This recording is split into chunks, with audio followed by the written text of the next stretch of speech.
Alright, welcome back. In the last episode, you learned what components and instances really are. And now we are ready to take the next big step. This is the moment when your design workflow starts feeling like a real design system. We are going to build buttons with variants. If you are completely new to this, don't worry, I'll show you everything slowly. Before we touch any advanced stuff, we will start with something simple, a single button. And from that one button, we are going to create multiple variations like hover, pressed, disabled, and more.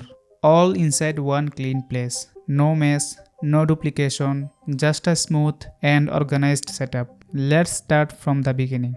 First, draw a basic button. It can be a rectangle with some text inside. Select both together and apply auto layout. Give it a little padding. Make the top and bottom maybe around 26 and the left around 40. Add your fill color. Round your corners a little. Nothing fancy yet, just a normal button.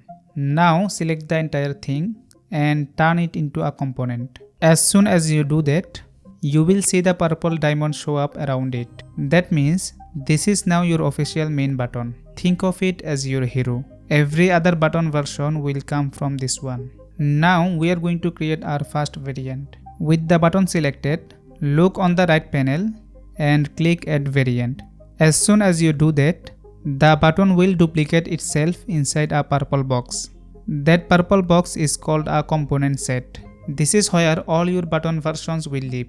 Every version in this box is a different state of the same button. Right now you have two copies. Let's turn them into states. The first one is your default button. The second one is going to be your hover state. Click the second one and slightly change the color. Make it a little lighter or darker. It depends on your brand. But the idea is that this version should feel like a hover effect. Now duplicate one more and make that your pressed state. This one should look like the button is being pushed down. You can make it darker or remove a bit of shadow if you are using shadow. It should feel like a click. So now you have three states sitting next to each other: default, hover, and pressed. These three are the basics of any button system. Now let's name them. Select the entire component set. On the right side you will see a small area called properties. Click on it and create a new property called state. Once you do that, rename each button inside the set. The first one becomes default, the next one becomes hover, and the third one becomes pressed. Now each version has a proper name. Let's test it. Drag the button from your assets panel onto the canvas. Select it. On the right side, you should see a small drop down that says state. And when you click it, you can switch the button between default, hover, and pressed in 1 second. No rebuilding anything. No copying shapes, everything is clean and organized. This is the power of variants. When you build real design systems, every component will need different states and different styles. Without variants, your file will become a huge mess of duplicate buttons everywhere. But with variants, everything stays inside one clean place, and you can switch between versions like flipping pages in a book. Now that we have the foundation ready, let's take this to the next level. We already built our default, hover, and pressed state. But the real design systems usually have more than just one style of button.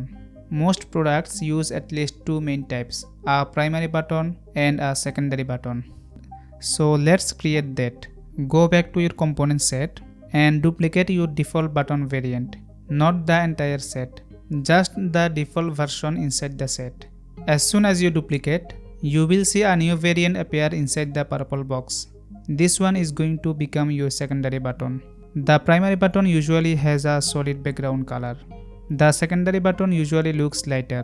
You can remove the fill and add a border, or you can use a lighter background. It depends on your brand. But the important point is that the secondary button should feel like a softer version of your main button. For now, I will just use this purple color, so it will be easier to move faster. Once that looks good, let's create hover and pressed version of this secondary button as well.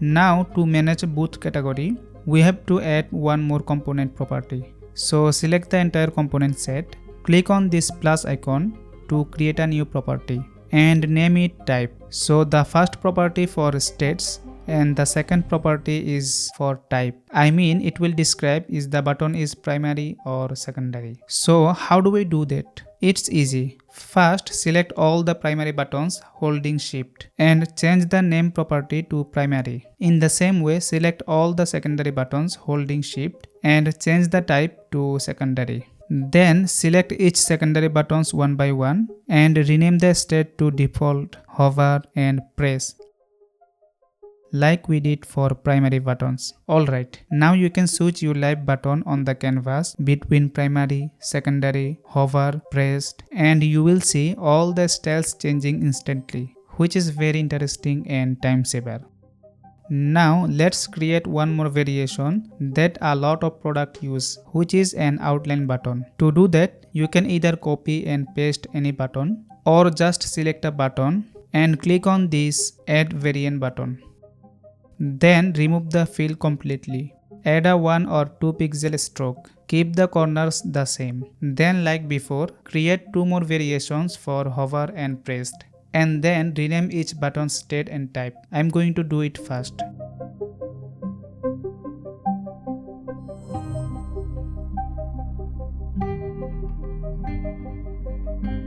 Alright, now you have another clean and reusable button style. These outline buttons are really common in dashboards, forms and profile pages. Next, let's create one more variation for icon button. This is a very important button for modern UI designs. Start by duplicating your primary button again and add any icon you want. For now, I am using this icon. Add a small gap between the text and icon.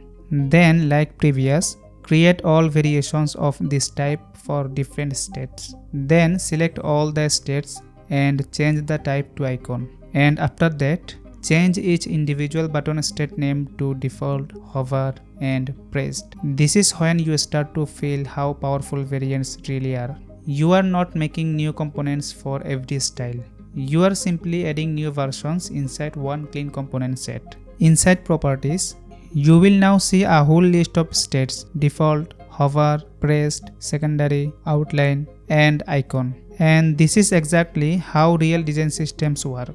Everything is in one place. Everything is controlled from a drop-down. Let's test this on the canvas. Drag a button instance out from your assets panel. Look at the right sidebar. You can see now we have all the button group: primary, secondary, outlined and icon, and all the states for each group: default, hover and pressed. As you can see, the button is changing every time we change the type or states.